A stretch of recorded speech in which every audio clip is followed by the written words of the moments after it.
बिस्मिल्लाहिर्रहमानिर्रहीम अस्सलाम वालेकुम। आज की इस पॉडकास्ट में हमारे साथ मौजूद हैं उकाशा असगर, जो कि एक इंडी गेम डेवलपर हैं। तो इस पॉडकास्ट के अंदर इनकी जर्नी के बारे में थोड़ा सा हम जान लेते हैं। तो उकाशा असगर, कैसे हैं आप और कहाँ से हैं आप? अल्हम्दुलिल्लाह मैं ठीक ठाक हूँ। आप सुनाए, आप कैसे हैं? जी अल्हम्दुलिल्लाह। अच्छा, मैं कराची से हूँ। ओके, आप कराची से हैं। तो उकाशा, अपनी स्कूल लाइफ के बारे में थोड़ा सा बताइए। स्कूल लाइफ तो मतलब नॉर्मल जैसा सबकी गुजरती है, मेरी भी इस तरह ही गुजरी है। बेसिकली मैं बिलोंग्स करता हूँ इंटीरियर से, मतलब किसी गांव से हूँ। पढ़ाई के लिहाज से कराची शिफ्ट हुआ था। मतलब कि स्कूल लाइफ मेरी जो गुजरी है वो गांव तक ही गुजरी है, इंटर तक। इंटर मैंने गांव में ही गुजारा है। मेरा गांव का नाम सुजावल है, सिटी एक, जी जो जी, कि क्या नाम कराची है? से अ, तकरीबन। क्या नाम था? सुजावल। सुजावल। सुजावल। अच्छा, सजावल। जी। अच्छा अच्छा अच्छा, ठीक होगा। जी। ये कराची से तकरीबन 120 किलोमीटर के मुफासले पे है, इतना दूर है। तो वहाँ से हमारा जो टाइम लगता है तकरीबन 2 ढाई घंटे का रास्ता होता है। हम आना जाना कभी कभी जब गाँव जाते हैं तो होकर आ जाते हैं ईद वगैरह में। तो जी पढ़ाई वगैरह मेरी सब वहीं पर ही, कॉलेज मेरा वहीं पर हुआ, बस वहाँ से जैसे पास आउट हुए, इंटर करा, कंप्लीट करी हमने। फिर गाँव में फिर अबू ने स्टेप लिया कि बहन को पढ़ाना है। और उस वक्त बहन उस वक्त इंटर कर चुकी थी, मैं उस वक्त जो था वो मैट्रिक में था। तो फिर अब्बू ने कहा कि अभी तो बहन को पढ़ के इनके बाहर जाना खराब, गाँव में तो इतनी चीज़ें होती नहीं है, हमारे पास यूनिवर्सिटी तो होती नहीं है बिल्कुल भी। तो हम्म। इसीलिए फिर कराची आए हम लोग। कराची में फिर बहन ने एडमिशन ली डॉक्टरी में, फिर उसने वो टेस्ट क्वालिफाई किया। फिर अब्बू ने कहा अभी बहन की सिलेक्शन हो गई है, तो अब ऐसा हाँ, तो तुम लोग पूरी की फैमिली शिफ्ट हो जाओ कराची में।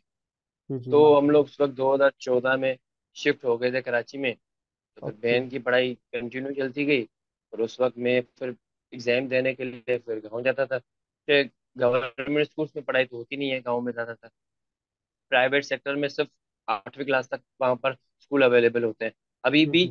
जी 2014 से लेके अभी भी वहाँ पर 8 क्लास तक ही प्राइवेट रखते हैं। उसके बाद वो 9 10 मैट्रिक इंटर जो है वो गवर्नमेंट स्कूल में भेज देते हैं, पर गवर्नमेंट के बाद पढ़ाई होती नहीं है।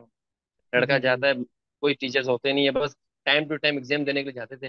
तो बस कराची से फिर मैं चला जाता था, जब भी एग्जाम होते थे तो फिर एग्जाम में मैं वहाँ पर एग्जाम देने चला जाता था। इस तरह इंटर तक करा। फिर अब मैंने कहा अब तो कराची में रहते हो तो अब यहीं पर कोई यूनिवर्सिटी ढूंढो। और मेरा शौक तो था वैसे भी, इंजीनियरिंग में था शुरू से ही, बचपन से ही। जी जी। तो मैंने कहा चले ठीक है। फिर एडमिशन ली मैंने सर सैयद यूनिवर्सिटी में, अच्छा। कराची में ही। तो फिर मैंने कहा एडमिशन लेने के बाद फिर अपनी ग्रेजुएट कंप्लीट की 4 साल की। हम्म। इस तरह स्कूल टू जी जी, यूनिवर्सिटी तो का टाइम पीरियड मेरा ग्रेजुएशन चला आपने करता है। सॉफ्टवेयर की फील्ड में ही किया है? जी जी जी। जी अच्छा, बिल्कुल, मैंने ग्रेजुएशन जो है ना वो सॉफ्टवेयर इंजीनियरिंग बेस पे ही किया था। ठीक होगा ठीक होगा। ज़बरदस्त। तो बहुत जी अच्छे जी, बिल्कुल इसी बिल्कुल। तरीके से है हम भी। जो बेसिकली है, एक गांव से ही थे और फिर माइग्रेट करना पड़ता है सिटीज़ की तरफ। तो हमारी सिटी भी छोटी सी है, बिल्कुल लेकिन जहाँ पे सारी सहूलियात जो हैं वो मौजूद हैं। और गांव में आज भी जो है वो प्राइमरी स्कूल तक एजुकेशन, सिर्फ स्कूल है प्राइमरी तक। और डेफिनेटली बड़ी क्लासों के लिए फिर शहर की तरफ सब लोगों को आना पड़ता है। तो ऐसे ही होता है जी, हाँ वो सही है। बहरहाल। हिजरत जो है ये सुन्नत रसूल भी है। तो इसके अंदर बिल्कुल बरकत है सही। और इंसान को हिजरत करनी चाहिए अपने अच्छे मुस्तकबल के लिए। तो बहुत अच्छे जी। अब आप ये बताइए कि आप गेम डेवलपमेंट की तरफ कब आपका रुझान बढ़ा और कैसे आप गेम डेवलपमेंट फील्ड की तरफ जो है वो आए? अच्छा, गेम डेवलपर की फील्ड में मैं कुछ इस तरह है कि बचपन से सब एक ही गेम के फेवरेट होते हैं, वो है जीटे सीरीज। हम्म। जीटे के सब क्रेजी हैं, तो बचपन में मैंने सबसे ज्यादा गेम जो है वो जीटे की ही खेली है। बाकी जी गेम्स ट्राई बहुत किए हैं, और क्योंकि ज्यादातर मुझे ओपन वर्ल्ड गेम्स बहुत पसंद होती है, उसमें एक्सप्लोर करने के लिए बहुत ऑप्शंस होते हैं, स्टोरी लाइन के अलावा कुछ करने के कुछ हमें मिलता है। जी जी तो जी। जीटे वाइज एक ऐसी गेम थी जिसमें बाकी गेम से अलग कुछ नया करने को मिलता था। हम्म, तो इसीलिए जीटे गेम्स को सबसे ज्यादा मैंने खेला है। यार ये गेम मैं ना क्यों बनाऊं और मैं सीखूं इस गेम को, और मैं अपने गाँव को ही इस गेम के अंदर उतार के पूरा का पूरा सिटी इसमें कैप्चर करके, और फिर उसके बाद फिर मेरी लाइफ स्टार्ट हुई वहीं से। उस वक्त दोस्त ने कहा था यार ये इंजीनियरिंग में ही कुछ होता है, तो आगे जाके इंजीनियरिंग में तुम सॉफ्टवेयर इंजीनियर सेलेक्ट कर लेना, वहां पर तुम्हें कोई लैंग्वेज पढ़ाएंगे तो मैंने कहा यार ये बात तो, ये तो आइडिया था मुझे कि सॉफ्टवेयर इंजीनियरिंग में कुछ तो कोर्स ऐसे होंगे जो गेमिंग की जरूर पढ़ाएंगे। पर इन केस वो जब यूनिवर्सिटी में एडमिशन हुई तो वहां पर तो गेमिंग का कोई बात तक नहीं चली। ना ही कोई टीचर्स वगैरह बात करते थे गेमिंग के ऊपर, ना वो बस एज ए लैंग्वेज पढ़ाते थे और बाकी लैंग्वेजेस पढ़ाते गए। अच्छा। तो फिर मैंने खुद सर्चिंग वगैरह की गूगल के ऊपर। पर ये कि गूगल आपको पता है जो चीज़ सर्च करता है फिर वो आपको किसी न किसी जगह से ढूंढ के भी एड्स के जरिए या साइड खुद वो आपको मशीन लर्निंग बेस के ऊपर वो गूगल चल रहा होता है, वो आपको आगे कहीं ना कहीं मिल ही जाता है। पहुंचा तो देता है आपको। इसी तरह मैंने यूट्यूब चला रहा तो वो एड आ गया था यूनिटी इंजन का। तो हम्म। उस वक्त यूनिटी इंजन का मुझे कोई आइडिया था ना कि यूनिटी इंजन ये क्या है। तो अच्छा। जब एड कंप्लीट करा तो मैंने फिर अलग से इसको सर्च करा गूगल के ऊपर। तो बाद में पता चला ये तो गेम इंजन है, इस पे पूरे पूरे गेम्स बनते हैं। हम्म। मैं यार इतना टाइम से ढूंढ रहा था, कोई ऐसी चीज तो कि मुझे मिल नहीं रही थी। और उस वक्त मैं सर्च भी नहीं करता था यूट्यूब के, ज्यादातर कोई क्योंकि मुझे स्पेसिफिक वर्ड नहीं पता था कि इंजन ही बोलते हैं गेम्स को। हम्म। मैं ये लिखता था how to make a game languages के ऊपर सर्च करता था, तो वो कोई जावा के ऊपर कोई सीएमडी बना के काम कर रहा है, तो कोई इंजन उस हाँ। वक्त नहीं था। मैंने कहा यार ये बनाऊं तो कैसे, पर मैंने इसको छोड़ दिया। फिर मैंने यूनिवर्सिटी लाइफ कंटिन्यू की मैं 2018 में यही एट का थोड़ा पता चला मुझे। तो 2018 पे मैंने यूनिवर्सिटी के अंदर ही कंप्यूटर में लैब के अंदर मैंने वो सॉफ्टवेयर देखा। उसी वक्त वहाँ की पीसी की इंटरनेट की स्पीड ज़्यादा होती है, तो मैंने डाउनलोड करा। तो वहाँ अच्छा। पर सर्च करने के बाद तो फिर जैसे ही मैंने यूनिटी इंजन ट्यूटोरियल रखा तो माशाल्लाह तो इतने ट्यूटोरियल मुझे मिल गए। तो मैंने कहा अब सही है, कोई बहुत सारे बंदे हैं जो सिखाने वाले हैं। तो हम्म। वहां से मेरी लाइफ स्टार्ट हुई 2018 से। पर वो मेरा जो बचपन का कॉन्सेप्ट था कि मैं अपनी गेम जीते जैसे बनाऊं, गाँव को कॉन्सेप्ट के ऊपर हमारे कल्चर हमारा एनवायरनमेंट हो। तो वहां से मेरी लाइफ स्टार्ट हुई 2018 से। तो 2018 से ही मैं यूनिटी फिर सीखता गया। फिर अल्हम्दुलिल्लाह उस प्रोजेक्ट को भी मैं साथ साथ यूनिटी में हम्म। इंटीग्रेट करता गया, काम करता गया मैं। तो फिर इस तरह लाइफ स्टार्ट हुई गेम डेवलपर की। फिर उसके बाद अल्हम्दुलिल्लाह अब तो जॉब भी इसी फील्ड में ही कर रहा हूँ पास आउट होने के बाद भी। अच्छा अच्छा अच्छा। माशाल्लाह माशाल्लाह। तो बहुत अच्छे जी। तो आपने बताया कि आपने अपनी ही गांव के इन्वायरमेंट से जो है वो थोड़ा सा उसी को फॉलो किया, और जी GTA से आप इंस्पायर हुए, और उस गेम का नाम क्या आपने सजेस्ट किया है? आप बता रहे हैं कि 2018 से आप उस पर काम कर रहे हैं, तो आपने जी उस दो गेम का हजार क्या नाम रखा है? मैंने इस गेम का नाम रखा था विलेज क्राइम लैब, क्योंकि गांव से बिलोंग कर रहा था। तो मैंने जी। नाम को एज अ विलेज ही रखा। पर अब हाँ। स्टोरी जो है वो ज्यादातर ग्राम के आउटों की तो क्राइम लाइफ की होती है, तो मैंने उसको एज अ मर्ज करके ये नाम बनाया विलेज क्राइम लाइफ। तो ये गेम का हम्म। टाइटल मैंने दे दिया village crime life. Village crime life. बहुत ज़बरदस्त जी।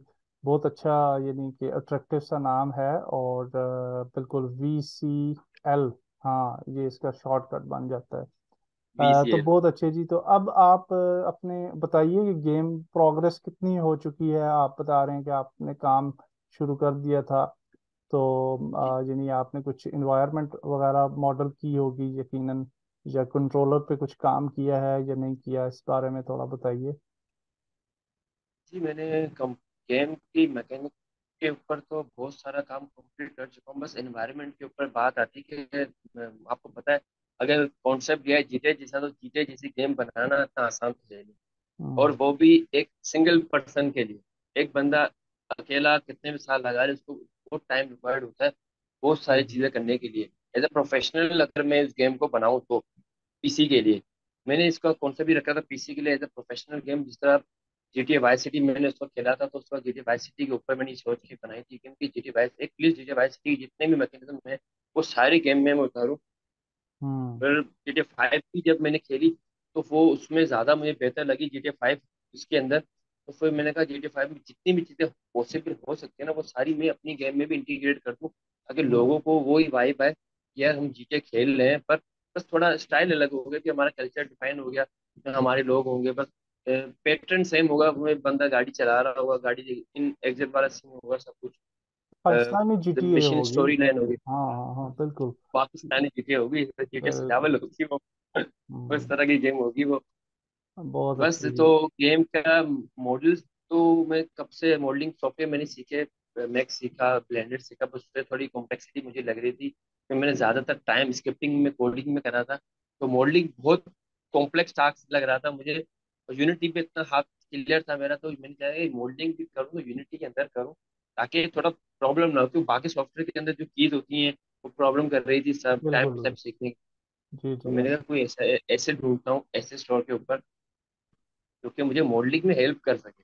हम्म। तो इस तरह के कुछ फाइंड वाइंड करे मुझे, तो मुझे एक सॉफ्टवेयर मिला प्रो बिल्डर, जो कि यूनिटी का अपना ही था, जी फ्री। जी जी प्रो जी। बिल्डर से अब आप सारी वो कंप्लीट जो चाह रहे हो मॉडलिंग कर सकते हो। बस मैं थोड़ी यूवी बिठाने में थोड़ा प्रॉब्लम होती थी, टेक्सचरिंग अप्लाई करते वक्त।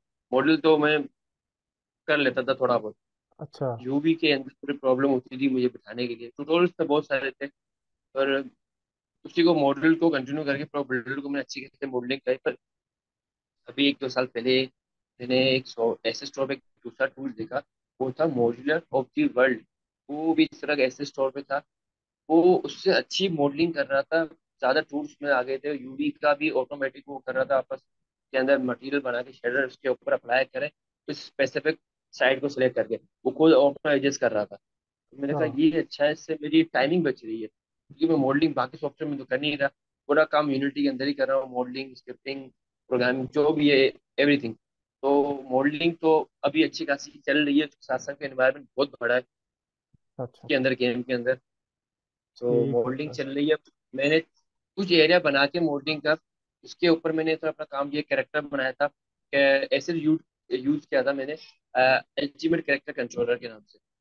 हाँ हाँ। उसको मैंने अच्छा। यूज करके उसको मुझे इन्वेक्टर था, इन्वेक्टर मुझे थोड़ा प्रॉब्लम लग रहा था उसके अंदर, ज्यादातर उसकी प्रोजेक्ट सेटिंग मेरी जो बिल्टन थी वो बोल रहा था चेंज करने की। मैं नहीं चाह रहा कि मेरे पास ऑलरेडी जो चीज डिफाइंड है वो उसको रिप्लेस कर दे बाद में, कुछ एरर्स है। ये टूल वो ऐसा कर नहीं रहा था, वो अलग से सेटिंग का ऑप्शन दे रहा था। मैंने कहा ये ठीक है, ये टूल प्रॉब्लम नहीं कर रहा। तो इस टूल को मैंने अपने गेम में इंटीग्रेट करके यूज कर लिया। सही। फिर वेदर सिस्टम मैंने पैकेज यूज किया इसके अंदर, एनवायरमेंट वेदर सिस्टम। वो बहुत अच्छा वेदर सिस्टम प्रोवाइड करता है यूनिटी के अंदर ही, तो वो मैंने यूज कर दिया इसके अंदर। इस तरह के पैकेजेस मैंने 3-4 यूज करके फिर मॉडलिंग करी। फिर सिनी मशीन पैकेज इंटीग्रेट करके पोस्ट प्रोसेसिंग करके थोड़ी ग्राफिक्स इंप्रूवमेंट कर दी, थोड़ी मोल्डिंग हाँ मैकेनिज्म अच्छा बनाया है, ताकि थोड़ी फीलिंग GTA वाली थोड़ी तो मुझे मिले, ताकि लोगों को फिर बाद में पता चले हाँ थोड़ी तो आ रही है वक्त के साथ। हाँ, बहुत जबरदस्त। वेदर बिल्कुल। सिस्टम तो वो टाइम टू टाइम चलता रहेगा, और कैरेक्टर अपने साथ मूव करता रहेगा। फिर बाद में मैंने कुछ गाड़ियाँ इंटरनेट से फ्री यूज करी, जो कि फ्री लाइसेंस मिल रही थी। जी जी जी जी। कुछ गाड़ी जो मुझे पेड पड़ी तो मैंने वो खरीद ली, कि वो पाकिस्तानी गाड़ियाँ मुझे चाहिए थी। मुझे हम्म ऐसी वेबसाइटों में बहुत कम रेट में मुझे 5-6-10 डॉलर में मिल रही थी। वो मैंने इस तरह कुछ करके खरीद के अपने पास रखी। फिर उसमें से एक गाड़ी मैंने प्रॉपर उसमें RCC का पैकेज जो था वो यूज किया इसके अंदर, इलेक्ट्रिक कार कंट्रोलर का।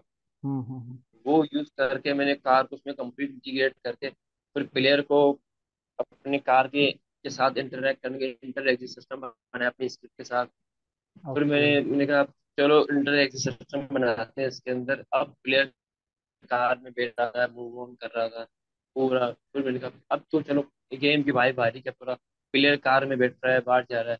फिर एक हम्म। और स्क्रिप्ट बनाई थी मैंने, जिसमें पॉपुलेशन सिस्टम, क्राउड सिस्टम बनाया, जिसमें लोग चल फिर रहे हो, अगर उनको कोई बुलेट वगैरह लगे तो फिर वो क्या बिहेव कर रहे हैं। किस जी तरह जी। के रोकस्टार की मैंने देखा कि वो आस पास में अगर कोई फायर भी कर रहे हैं ना, तो वो क्राउड जो है वो अपने एक रेडियस के हिसाब से कहीं दूर भाग रहे होते हैं। हम्म। अगर किसी को पॉइंट ऑफ करा इसके ऊपर तो वो हाथ अपने ऊपर कर देते हैं। अगर किसी को फाइट कर रहे हैं तो वो साउंड, GTA में शायद वो अपनी सर इंग्लिश पे साउंड वॉइस कर रहे होते हैं। हमारे गेम में मैंने कुछ साउंड रिकॉर्ड करके मैंने इसमें इम्प्लीमेंट कर दिए थे। फीमेल के हिसाब से जो हमारा कल्चर है वो डायरेक्ट उर्दू में वॉइस कर रहे थे। कभी सही। कभी कोई ऐसे एनपीसी थे जो कि नेगेटिव एनपीसी होते हैं, सिविलियन बेड सिविलियन वाले में एनपीसी बनाए थे। नेगेटिव वाले जो बेड सिविलियन होते हैं वो सीधी गाली बक देते हैं अगर इस हम्म। तरह कोई सीन होता है, क्रिएट होता है। जो गुड अच्छा। सिविलियन होते हैं, नॉर्मल पर्सन जो होते हैं ना, वो सिंपल नॉर्मल वॉइस करके उर्दू में वो बोलते हैं चल भाई ठीक है हमें जाने तो, हमने क्या किया आपका कुछ। तो इस तरह के हम्म। वॉइस मैंने रिकॉर्ड करके ऐसा कुछ सीन कंप्लीट गेम के अंदर बना के रखा हुआ है। बस मॉडलिंग ऊपर ज्यादा टाइम लग रहा है, वरना अच्छा गेम अच्छा। की स्टोरी बहुत कंप्लीट में कर देता टाइम से। ज़बरदस्त जी, चलें बहुत अच्छे।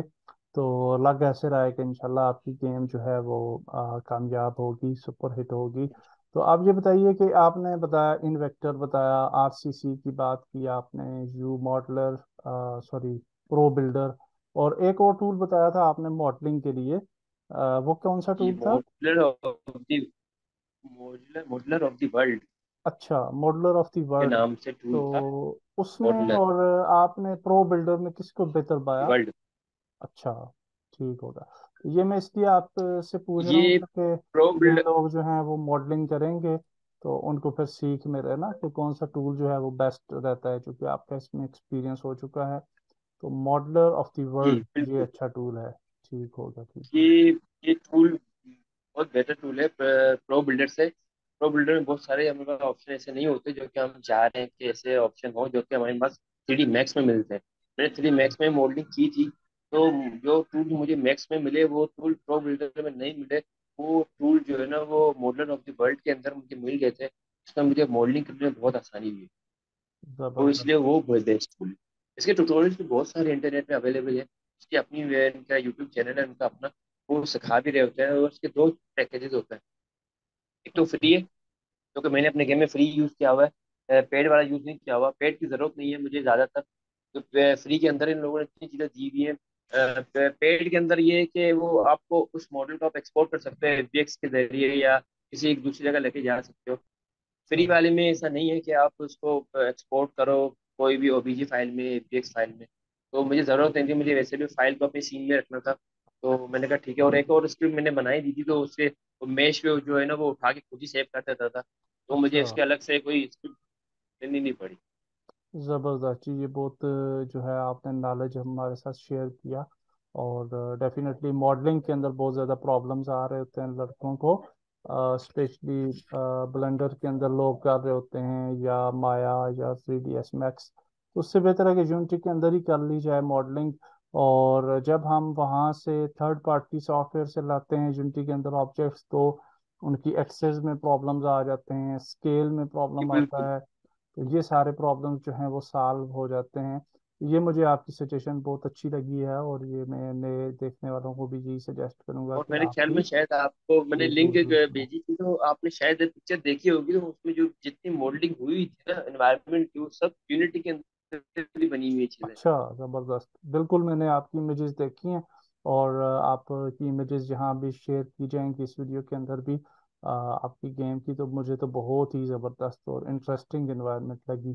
तो ओकाशा असकर ने हमें बताया कि मॉडलिंग के लिए जो टूल्स हैं वो अगर यूनिटी के अपने टूल्स को यूज़ कर लिया जाए, लाइक प्रो बिल्डर, या दूसरा टूल इन्होंने बताया मॉडलर विद, मैं उसको मेंशन मॉडलर कर ऑफ दूँ जी वर्ल्ड। गलती, मॉडलर ऑफ जी जी द बिल्कुल। वर्ल्ड।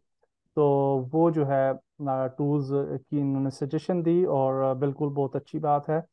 और मैं भी उन टूल्स को ट्राई करूंगा और देखूंगा कि मॉडलिंग के अंदर उनका क्या रोल है, और आपसे शेयर भी करूंगा।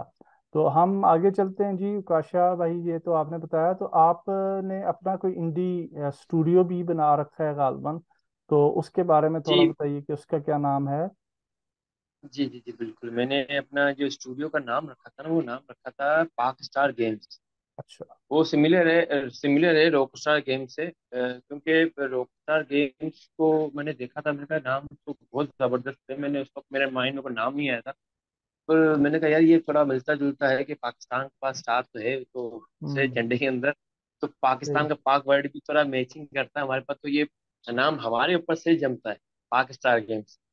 सही तो हो फिर गया। मैंने यही नाम रख के, तो फिर उसमें पाकिस्तान गेम्स का नाम ही रख दिया। वो देखा उस वक्त का कोई गूगल के ऊपर ऐसा कुछ कंपनी थी भी नहीं जो कि पाकिस्तान गेम्स के नाम पे कोई कंपनी हो या कोई स्टूडियो हो। तो फिर मैंने अपना बस लोगो वगैरह बना के, मैंने ग्राफिक डिजाइनिंग भी सीखी थी सिलानी से जाके।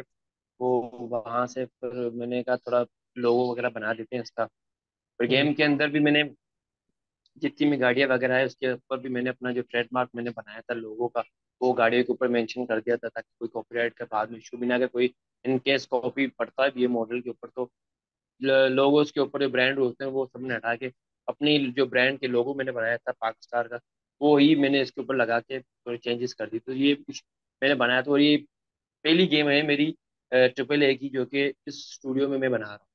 जबरदस्त जी, बहुत अच्छे। तो नेक उम्मीदें हैं आपकी गेम के साथ कि इंशाल्लाह कामयाबी आपको मिलेगी। तो ओकाशा असकर, आप नए जो हमारे गेम डेवलपर्स इस फील्ड के अंदर आ रहे हैं, आपका काफ़ी एक्सपीरियंस हो चुका है, 2018 के बाद 5 साल का अरसा गुजर चुका है।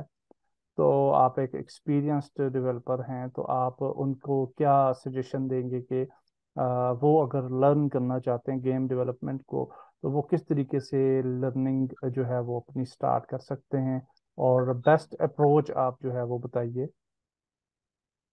बेस्ट अप्रोच ये कि जो नए नए लड़के आते हैं ना, जिनको अगर थोड़ी बहुत तो नॉलेज होती है कि इस फील्ड में होता क्या है, वो बेस्ट तो आज के टाइम में यूट्यूब है, जिसपे बहुत सारे ऐसे ऐसे बंदे हैं जो कि चाहे इंग्लिश में हो चाहे उर्दू में हो। तो आपका अपना चैनल है, मैंने आपके चैनल को भी शुरू से बहुत स्टार्टिंग से फॉलो करता आ रहा हूँ। वकास खालिद के नाम से भी आपका चैनल है, उसको भी मैंने बहुत फॉलो किया था। और इंस्टेंट आपका जो चैनल है उसके ऊपर भी बहुत सारी वीडियो आप अपने पूरी पूरी ट्यूटोरियल की प्लेलिस्ट बनाई हुई है, गेम कोर्स बनाए हुए हैं, वो भी मैंने फॉलो किए थे। इस तरह ब्रेकी का चैनल है, फोर मंथी का चैनल है, इस तरह बहुत सारे चैनल वगैरह जो है वो आपको ट्यूटोरियल सिखा रहे होते हैं गेम्स के। फिर नए लड़के आते हैं तो उनको इतनी प्रॉब्लम नहीं होगी सीखने के लिए, कि हम्म। अगर बस सही डायरेक्शन पता है इनको यूनिटी के बारे में, तो बस उनको कीवर्ड सर्च करना है यूनिटी ट्यूटोरियल के ऊपर, वो जो स्पेसिफिक गेम बनाना चाह रहे हैं उसके ऊपर सर्च करें। इंटरनेट में भरपूर ट्यूटोरियल्स पड़े हुए हैं हर एक गेम के ऊपर, जी चाहे वो जी। टॉप डाउन गेम्स हो, चाहे 2D गेम्स हो, चाहे वो 3D हो, चाहे ट्रिपल ए गेम्स हो। हर एक बंदा जो है ना अपने प्रोफेशनल में इतने ट्यूटोरियल्स बना के रखे हैं। आपने तो माशाल्लाह हर चीज़ के ऊपर बना के रखे हुए हैं, चाहे वो जी जी। कोई भी कैटेगरी हो। तो हर एक चैनल के ऊपर वो जाके कोई भी अपना ट्यूटोरियल फॉलो करके वो प्रॉपर वो सीख सकता है, अपने इसी फील्ड को कंटिन्यू कर सकता है। जी जी बिल्कुल जी, इसी तरीके से आपने बिल्कुल दुरुस्त फरमाया। मैंने भी जब अपना गेम कैरियर स्टार्ट किया था तो यूट्यूब वीडियोस ही थी जिन्होंने मुझे हेल्प की थी, और मैंने स्पेशली जिमी वेगस की वीडियोस जो थी वहाँ से स्टार्ट लिया था। और वो बहुत ही जी बिल्कुल। यूज़र फ्रेंडली तरीके से वो जो है बता रहा होता है, बिगिनर के लिए बहुत फ्रेंडली वो उसका तरीक़ाकार है जिमी वेगस का। तो बिल्कुल मैंने वहाँ से स्टार्ट किया था, और फिर डेफिनेटली बहुत सारे जो हैं वो यूट्यूबर्स हैं, आसम टट्स हैं, वो उसके बड़े अच्छे ट्यूटोरियल होते हैं, ब्रेकीज के हैं डेफिनेटली। और बिल्कुल आप सीख सकते हैं। इंसान जो हमारा अपना चैनल है, और वकास खालिद भी चैनल है, इसी तरह से और भी प्रोग्रामर चीमा का चैनल है। तो इस तरीके से बहुत सारे चैनल्स हैं यूट्यूब पे जहाँ से आप जो है वो लर्निंग कर सकते हैं। और बिल्कुल मैं आपकी इस सजेशन से जो है वो एग्री करता हूँ। तो आप ये बताइए कि अपनी पर्सनल लाइफ के बारे में थोड़ा सा बताइए कि आपकी हॉबीज क्या हैं। अच्छा, मेरी पर्सनल हॉबीज जो है वो, मैंने क्रिकेट सबसे ज़्यादा खेली लाइफ में। बचपन से लेके मैंने अपनी खुद की टीम बना के, और गाँव से दूसरे गाँव टीम टूर्नामेंट जब होते थे तो पूरी पूरी टीम को लेके जाता था, कैप्टन होता था गेम का, टीम का खुद में। तो जहाँ पर अभी मैं ऑफिस में काम करता हूँ, ऑफिस का जो एनवायरनमेंट है वो फ्रीली मिलता है, वो खुद मैचेस वगैरह करवाते हैं क्रिकेट के, तो उसमें मैं पार्टिसिपेट करता हूँ। उसमें बाकी भी गेम्स होती हैं पर उसमें मैं ज़्यादा पार्टिसिपेट नहीं करता। तो क्रिकेट की जब बात आती है तो मैं सबसे आगे होता हूँ, मैं तो हाँ भाई मैं तो क्रिकेट मेरी सबसे बेस्ट हॉबीज है, उसमें सबसे ज़्यादा मैंने टाइम वेस्ट किया है अपना। हाँ, जबरदस्त जी, बहुत अच्छा। क्रिकेट तो पाकिस्तानियों के जो है वो ब्लड के अंदर है। तो आप ये बताइए कि आप पाकिस्तान में किसी मेरे ख्याल से गेम स्टूडियो में जॉब भी करते हैं, तो पाकिस्तानी गेम डेवलपमेंट एनवायरनमेंट के बारे में बताइए कि पाकिस्तानी स्टूडियोज के अंदर गेम डेवलपमेंट एनवायरनमेंट कैसी होती है, और वो तजर्बा आपका कैसा रहा है, यानी आपको सीखने को मिलता है या किस तरह का काम जो है वो इन स्टूडियोज वगैरह में किया जाता है। तो इस बारे में थोड़ा सा हमारे साथ नॉलेज शेयर करें। सीन ये है कि मैं जहाँ पर मैंने यूनिवर्सिटी टाइम में एक जगह पर इंटरव्यू देने गया था 2019 में। हम्म। गेम स्टॉर्म स्टूडियो है कराची में ही, वो हाँ। मोबाइल्स के ऊपर ज़्यादा गेम्स बनाते हैं। तो मोबाइल्स के सबसे ज़्यादा मशहूर वही है, वो मोबाइल पे सबसे ज़्यादा गेम्स बनाते हैं वो लोग। तो उस वक्त मैं गया था इंटरव्यू देने के लिए, तो उन लोगों की जो टाइमिंग थी, उन लोगों ने कहा कि आपको सुबह आना पड़ेगा। सुबह से 9 से 6 की टाइमिंग होगी जॉब की हमारी। और मैंने कहा अभी तो मैं स्टूडेंट हूँ और मैं यूनिवर्सिटी में पढ़ता हूँ, तो मेरे पास पॉसिबल नहीं होगा कि आपके पास आना। रिमोट की जॉब हो, रात के टाइम में कुछ ओवर्स। तो उन लोगों ने कहा नहीं ये तो पॉसिबल नहीं है, आपको ऑफिस आना पड़ेगा। तो मैंने कहा चले सॉरी कोई बात नहीं, फिर पास आउट ग्रेजुएट होने के बाद मैं अप्लाई करता हूँ आपके पास। फिर ग्रेजुएट होने के बाद जब मेरा फाइनल ईयर सेमेस्टर चल रहा, तो एक दूसरी जगह पर मैंने अप्लाई किया था, वो यूनिवर्सिटी के करीब ही थी। तो वहाँ पर स्टूडियो था, स्टूडियो का भी नाम याद नहीं आ रहा। उस बेसिकली स्टूडियो नहीं था, एक छोटा सॉफ्टवेयर हाउस ही था, वहाँ पर 5-6 लड़के काम करते थे। तो वहाँ पर यूनिटी में एक टीचर था, उसने मुझे एक टाइम में पढ़ाया भी था, और उसके पास मैं गया था सीखने के लिए। तो उसने बोला कि यार अभी मैं आपको प्रोजेक्ट देता हूँ। तो प्रोजेक्ट मेरे पास आए हुए हैं 2D गेम्स के ऊपर, आप कर जी। लोगे? मैंने कहा मैंने हम्म। काम तो किया हुआ है 3D के ऊपर, 2D नो डाउट सेम चीजें होंगी, मैं कर लूंगा। हम्म। तो फिर उसने मुझे पहला प्रोजेक्ट दिया था एट बाल पूल का। एट बाल पूल के ऊपर एक गेम है, आपको उससे सिमिलर प्रोजेक्ट ही कैसी गेम बनानी है, तो उस पर आपको काम, तो वो मैंने क्लाइंट का प्रोजेक्ट आया हुआ था, तो वो मैंने तकरीबन 9 महीने उसके पास काम किया था। उस बीच में उसने मुझसे एक ये गेम बनवाई थी एट बॉल की गेम। अच्छा। वो मैंने इसको कंप्लीट करके 2D के ऊपर दी थी। 2D 2.D था, 3D भी थी और 2D भी था। वो टॉप व्यू था तो 2D का व्यू आ रहा था, वरना तो वो पीछे बैकग्राउंड में तो 3D गेम ही चल रही थी उसकी, जी एट जी। बॉल पुल की। और दूसरी गेम जो मैंने बनाई थी वो थी 3 पत्ती वाली गेम। अच्छा। वो दोनों गेम के ऊपर जो था ना, मैंने फोटोन यूज किया था अपन का, कि वो मल्टीप्लेयर गेम्स के ऊपर काम था। तो ये दो प्रोजेक्ट थे मैंने जो अपने लाइफ में फर्स्ट टाइम बनाए थे मल्टीप्लेयर के ऊपर, हम्म। एट बॉल पुल 3 पत्ती। तीसरा प्रोजेक्ट जो था फिर मैंने फिर अपना, जो चल ही रहा था 2018 से, विलेज क्राइम लाइफ के ऊपर। तो 9 महीने मैंने वहाँ काम किया, उसके बाद फिर मैंने उस कंपनी को छोड़ दिया, कि वो मैंने देखा कि यहाँ पर कुछ नया सीखने को नहीं मिल रहा है, बहुत छोटा सॉफ्टवेयर हाउस है ये। तो फिर उसके बाद फिर मैंने एक और कंपनी में अप्लाई किया। अ, वो कंपनी की लोकेशन लेब थी, वो तकरीबन बहुत बड़ी कंपनी थी। मैं तकरीबन 400 साढ़े 400 एम्प्लॉयज काम करते हैं अभी भी, अभी मैं उसी ही कंपनी में काम करता हूँ। अच्छा। तो वो कंपनी माशाल्लाह, जितने भी उसके जो एम्प्लॉयज हैं, वो तकरीबन ज़्यादा में ज़्यादा जो है ना वो यूनिटी यूज़ करते हैं वो लोग। हम्म। और उनके जो प्रोजेक्ट्स वगैरह आते हैं वो सब यूनिटी के ऊपर ही आते हैं। और वो प्रोडक्शन बेस पे ज़्यादा काम करते हैं, मतलब कि वो गेम्स पे काम नहीं करते। जहाँ से मैं आकर आया था वहाँ पर ये लोग यूनिटी यूज़ करते हैं, पर वो ये यूनिटी पे कोई गेम्स वगैरह नहीं बनाते। ये इनके अपने क्लाइंट से कुछ प्रोजेक्ट मिलते हैं, कोई जैसे कि आप समझ लो कोई आर्किटेक्चर का आ गया, बिल्डिंग्स बनाने का आ गया, तो अच्छा। बिल्डिंग्स को बनाने के लिए कोई स्क्रिप्ट लिखी जाती है। और एआर के प्रोजेक्ट्स आते हैं वहाँ पर, हाँ, रेंडरिंग रियल वगैरह भी। वर्ल्ड में वो इन्वायरमेंट कैसा दिखेगा। हाँ, एआर के प्रोजेक्ट, ऑगमेंटेड रियलिटी के ऊपर प्रोजेक्ट इनके आते हैं, कि वो रियल लाइफ में वो बिल्डिंग वहाँ पर कैसे हो, इंजीनियरिंग के ऊपर वो होती है, आर्किटेक्चर कैसे बनता है पहले के बाद वो हम्म। आखिर में क्या बनेगा। इस टाइप के ज्यादा प्रोजेक्ट्स आते हैं उनके, वो फ्यूचर प्लानिंग के प्रोजेक्ट आते हैं कि ये इन्वायरमेंट अभी इतना है, बाद में वो प्रोजेक्ट से इन्वायरमेंट बनने के बाद कैसा दिखेगा।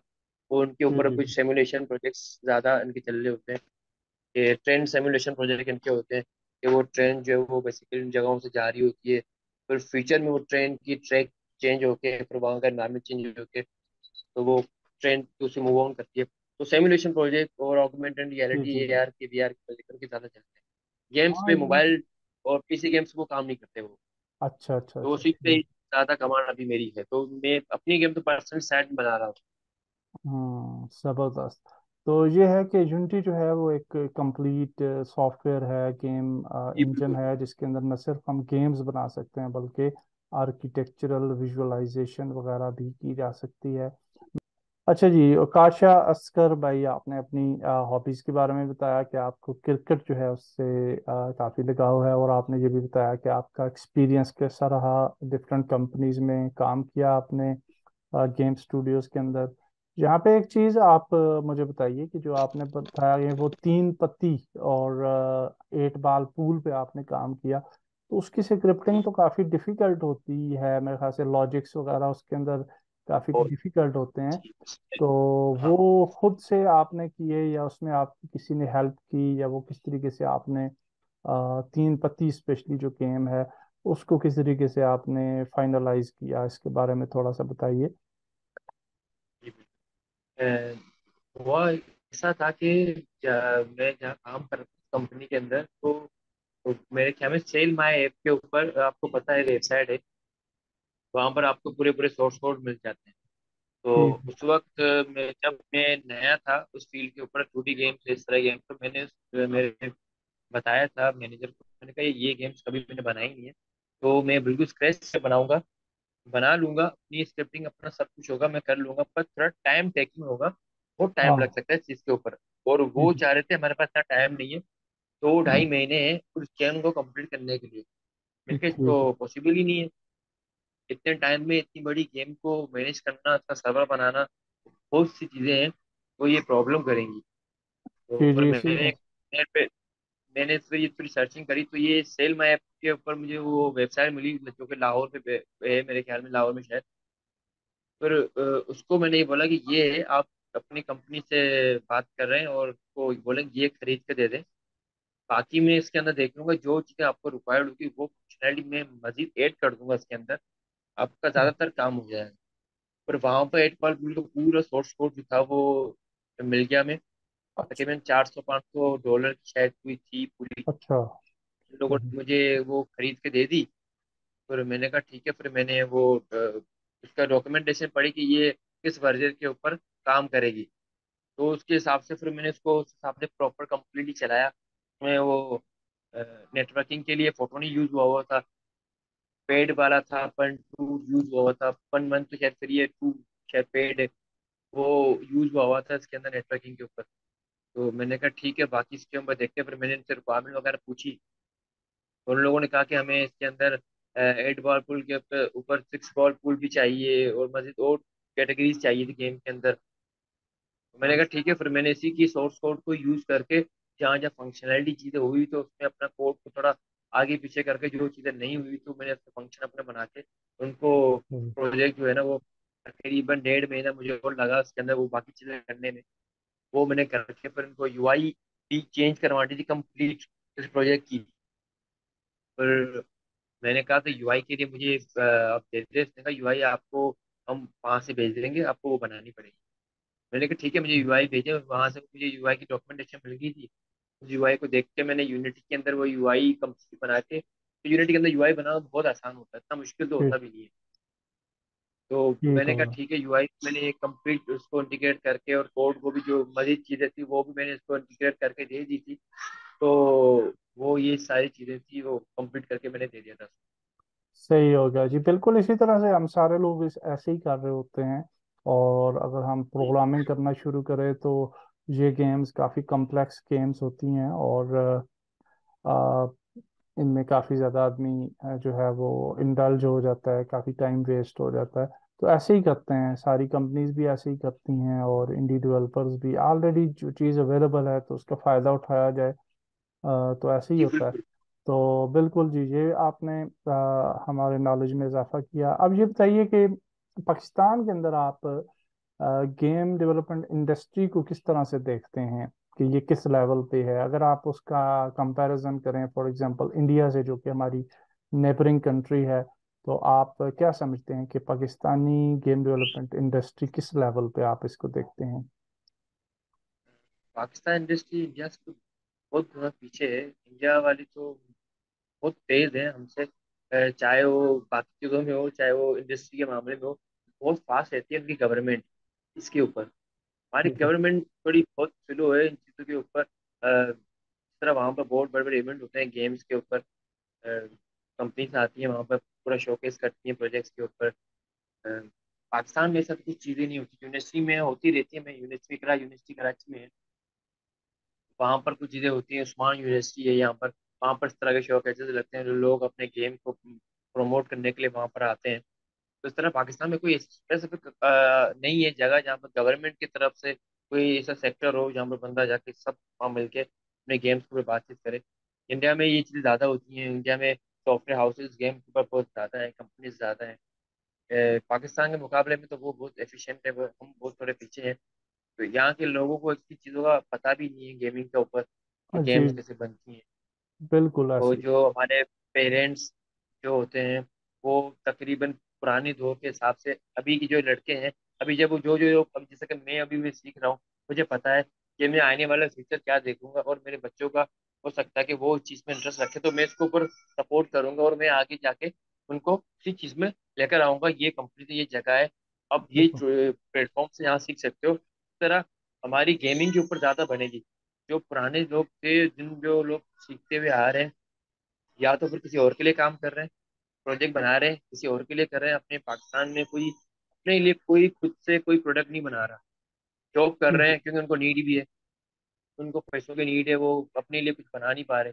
जो एक तो सबके पास हाई फाई कंप्यूटर नहीं है, हर किसी के पास तो होंगे भी नहीं, कंप्यूटर ही नहीं होंगे, वो बस कंपनीज में जा जाके अपना काम करते होंगे, या लैपटॉप थोड़े बहुत होंगे उनके पास, उस पर वो बस थोड़ी बहुत लर्निंग करते होंगे, कंपनी में जाके वो काम परफॉर्म करते होंगे।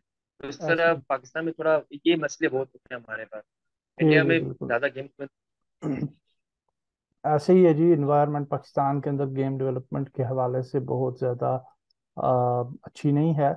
और अलबत्ता पाकिस्तानी टैलेंट बहुत ज़्यादा है। और जी जिस तरह बिल्कुल। से अपॉर्चुनिटीज़ हैं पाकिस्तान के अंदर, तो उन अपॉर्चुनिटीज़ तो है ही नहीं, ना होने के बराबर हैं।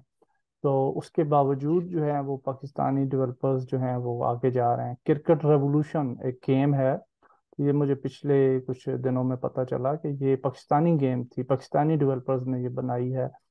और बहुत आउटस्टैंडिंग गेम है क्रिकेट रेवोल्यूशन, यानी कि क्रिकेट की जो सीरीज टॉप गेम्स आ रही है ना, उसके अंदर सारे पाकिस्तानी डेवलपर्स मोबाइल हैं। गेम की बात कर रहे हैं ना? जी, मोबाइल भी मोबाइल और गेम की बात पीसी कर भी। रहे हैं? जी, पीसी भी और मोबाइल भी। अच्छा, मैंने हाँ जी मोबाइल गेम भी तो। खेली थी, उसमें वो कि हिंदी कम्युनिटी भी चल रही थी, उसकी वॉइस वगैरह चल रही थी। जी जी। तो बहरहाल उसकी जब मैंने सर्च की ना, ये गूगल पे, कि पाकिस्तानी डेवलपर्स ने कौन कौन सी गेम्स बनाई हैं, तो उसके अंदर बहुत अच्छी अच्छी गेम्स थी जिनके अंदर इन्होंने काम किया। लेकिन डेफिनेटली पाकिस्तानी डेवलपर्स जो हैं वो फिर अपना काम जो है वो बाहर के लोगों पे बेच देते हैं। और बहरहाल उसके बावजूद यानी टैलेंट का पता चलता है कि विदाउट एनी अपॉर्चुनिटीज हम लोग जो हैं वो फिर भी इस फील्ड के अंदर आगे जा रहे हैं इंशाल्लाह। और आने वाले वक्तों में मजीद आगे जाएंगे, और पाकिस्तान का मुस्तकबिल इंशाल्लाह। इससे भी वाबस्ता होगा, क्योंकि ये भी एक हिस्सा जो है वो जीडीपी का, उसके अंदर हमारी ये गेम डेवलपमेंट इंडस्ट्री जो है उसकी भी एक इनपुट होगी इंशाल्लाह अजीज।